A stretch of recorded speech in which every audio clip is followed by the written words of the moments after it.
Salam əziz izləyicilər, bugünkü avtomobilimiz 2023-cü ilin Kia Sportage'idir.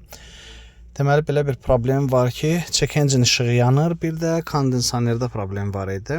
İndi kompütera salandan sonra sizə göstərəcəm ki, problem nədədir.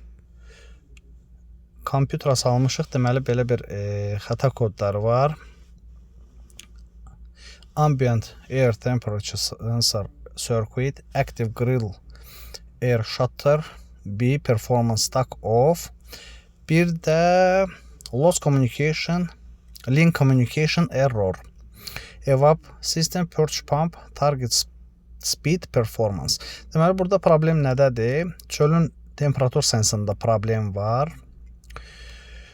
Radiatorun qabağındakı jalüzlərdə problem var. Bir də Evap System Purge Pump Target Speed Performance.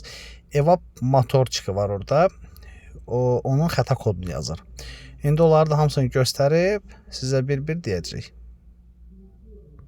Əziz izləyicilər, radiatorun qapağı düzəldi. Ambient sensor da düzəldi.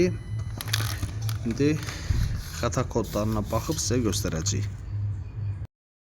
Deməli, problem buradaydı. Temperatur sensorundaydı.